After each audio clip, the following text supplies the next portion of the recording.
O Libertador, capítulo 66. Cristo confunde seus inimigos. Os sacerdotes e líderes religiosos não conseguiram rebater as acusações de Cristo. Isso fez com que eles ficassem apenas mais determinados a fazê-lo cair em suas armadilhas.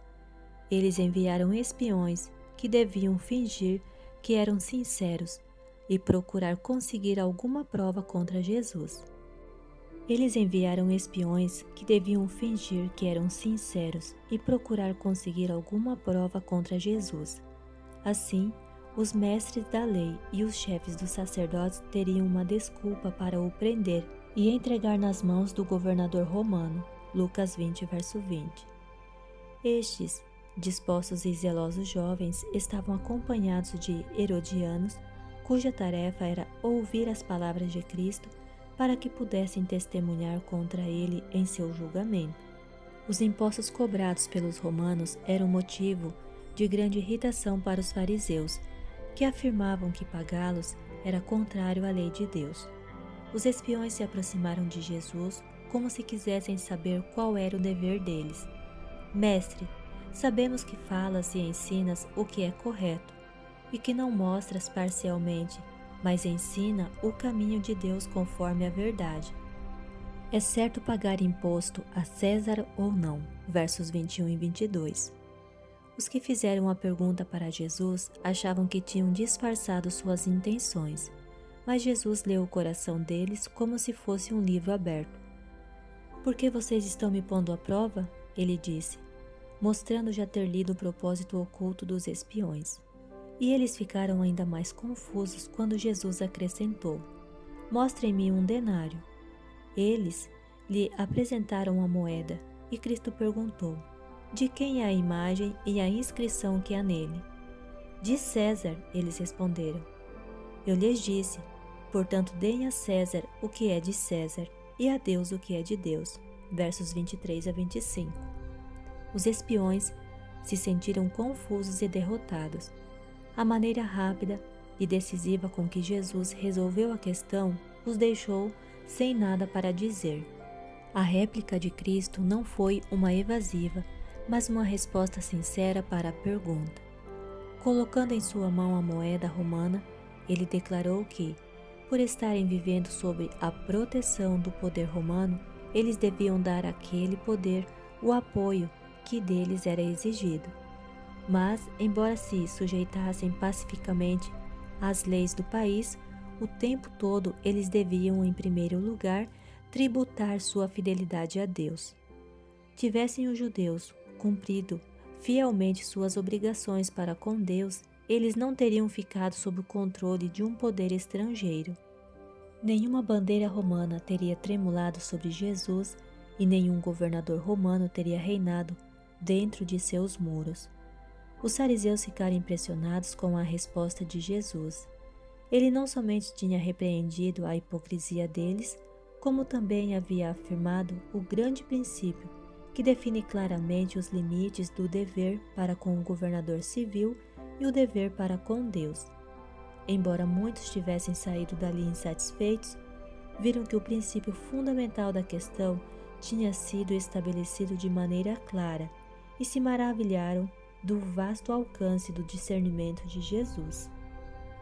Jesus mal tinha silenciado os fariseus e os saduceus já se aproximaram dele com mais perguntas capciosas. Como grupo, eles eram fanáticos, embora existissem entre eles indivíduos de genuína piedade que aceitaram os ensinamentos de Cristo. Os saduceus alegavam crer em boa parte das Escrituras, mas em termos práticos eram céticos e materialistas. Ressurreição, um assunto controvertido. A ressurreição, em especial, era um assunto controvertido entre os fariseus e saduceus. A princípio, os fariseus tinham acreditado firmemente na ressurreição, mas depois suas ideias sobre o estado futuro se tornaram confusas. A morte se tornou um mistério além da explicação. As discussões entre os dois grupos resultavam em acaloradas discussões. Os saduceus não tinham muito domínio sobre o povo comum, mas muitos deles exerciam a influência conferida pelas riquezas. Normalmente, o sumo sacerdote era escolhido dentre eles. O fato de que eles eram elegíveis para tão alto cargo dava influência aos seus erros. Os saduceus rejeitavam os ensinamentos de Jesus. Por exemplo, o ensinamento de Cristo sobre a vida futura contradizia as teorias deles. Eles acreditavam que, depois de criar os seres humanos, Deus os havia abandonado à própria sorte, independente de uma influência superior. Afirmavam que as pessoas eram livres para controlar sua própria vida e para moldar os eventos do mundo. Seu destino estava nas próprias mãos. As ideias sobre Deus moldam o caráter.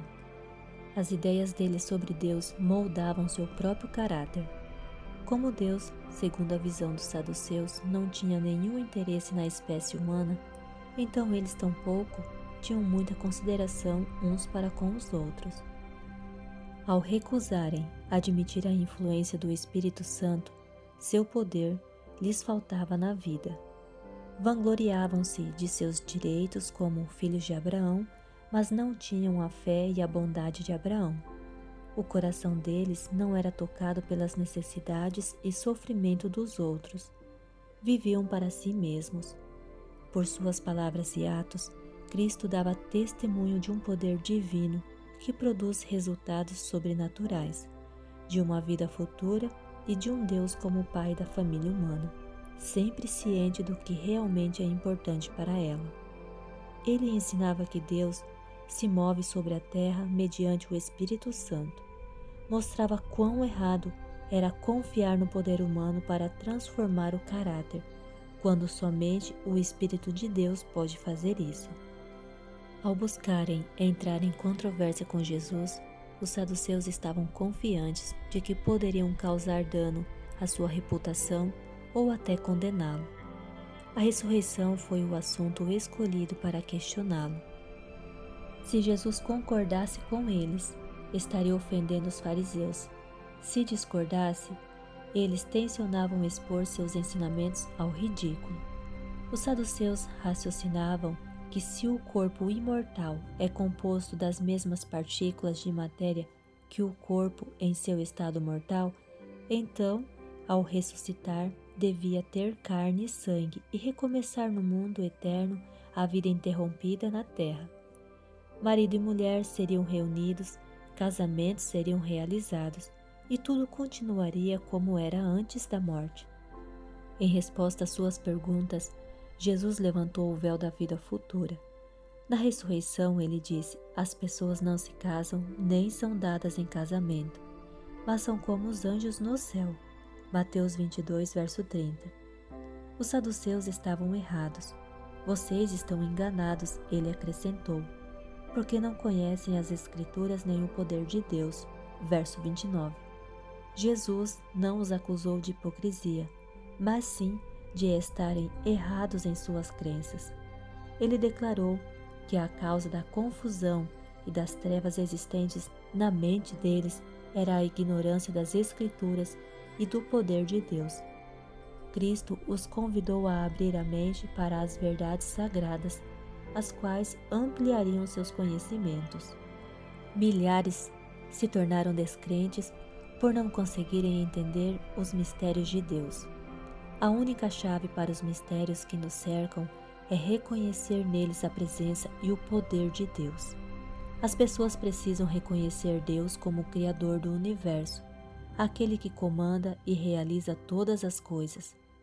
Cristo disse aos seus ouvintes que se não tivesse ressurreição dos mortos, as Escrituras que eles alegavam crer não teria nenhum valor. Ele disse: Eu sou o Deus de Abraão, o Deus de Isaque e o Deus de Jacó? Ele não é Deus dos mortos, mas de vivos. Marcos 12, versos 31 e 32. Deus vê o resultado de sua obra como se ela já estivesse acabada. Os preciosos mortos ouvirão a voz do Filho de Deus e sairão da sepultura para a vida imortal. Haverá uma relação íntima eterna entre Deus e os remidos ressuscitados. Ele vê essa condição como se já existisse. Os mortos vivem para ele. Os saduceus tiveram que se calar. Jesus não dissera uma palavra que eles pudessem usar para condená-lo. Os fariseus, porém, ainda não tinham desistido. Eles convenceram certo escriba, bastante culto, a questionar Jesus sobre qual dos 10 mandamentos era o mais importante.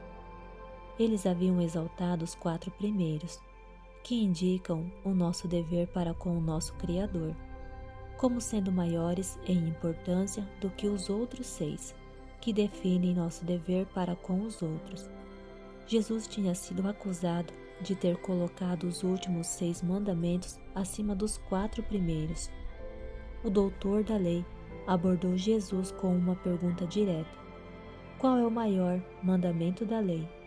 A resposta de Cristo também foi direta: ame o Senhor, o seu Deus, de todo o seu coração, de toda a sua alma e de todo o seu entendimento.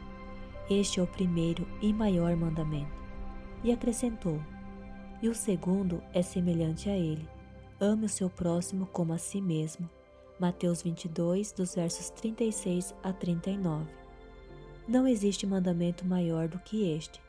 Marcos 12, verso 31. Destes 2 mandamentos dependem toda a lei e os profetas. Mateus 22, verso 40. Esses 2 mandamentos são uma expressão do princípio de amor. Não podemos guardar o primeiro e quebrar o segundo, nem podemos guardar o segundo enquanto quebramos o primeiro. Somente quando amamos a Deus acima de tudo é que podemos amar o próximo imparcialmente. Cristo ensinou aos seus ouvintes que a lei de Deus é uma unidade divina e não muitas leis separadas, algumas delas mais importantes e outras apenas ligeiramente importantes. Demonstramos nosso amor a Deus ao obedecermos aos seus mandamentos. O escriba que havia questionado Jesus ficou perplexo. Na presença dos sacerdotes e líderes religiosos ali reunidos, ele reconheceu que Cristo dera a interpretação correta da lei. O escriba demonstrou ter alguma ideia da inutilidade de ofertas meramente cerimoniais e do derramamento do sangue para a purificação do pecado, quando destituído da fé. O amor e a obediência a Deus e a consideração desinteressada pelos outros pareciam, para ele, mais valiosos do que todos aqueles rituais. Sua resposta firme e imediata diante do povo mostrou um espírito totalmente diferente daqueles dos sacerdotes e líderes. O coração de Jesus teve grande simpatia por aquele sincero escriba que ousou manifestar suas verdadeiras convicções. Vendo que ele tinha respondido sabiamente, Jesus lhe disse: você não está longe do reino de Deus. Marcos 12, verso 34. Os fariseus tinham rodeado Jesus enquanto ele respondia ao escriba. E ele lhes perguntou: o que vocês pensam a respeito de Cristo? De quem ele é filho? Mateus 22, verso 42. Sua intenção com essa pergunta era fazer com que eles mostrassem se o consideravam simplesmente como homem ou como o Filho de Deus. Um coro de vozes respondeu: é filho de Davi. Quando Jesus revelou sua divindade por meio de poderosos milagres, quando ele curou o doente e ressuscitou os mortos, as pessoas perguntavam entre si: poderia ser este o filho de Davi? Mas muitos que chamavam Jesus de filho de Davi não reconheciam sua divindade. O filho de Davi também era o filho de Deus. Em resposta, Jesus disse: então, como é que Davi, falando pelo Espírito, o chama Senhor? Pois ele afirma: o Senhor disse ao meu Senhor: senta-te à minha direita até que eu ponha os teus inimigos debaixo dos teus pés. Se, pois, Davi o chama Senhor, como pode ser ele seu filho? Ninguém conseguia responder-lhe uma palavra. E daquele dia em diante, ninguém jamais se atreveu a lhe fazer perguntas. Versos 42 a 46.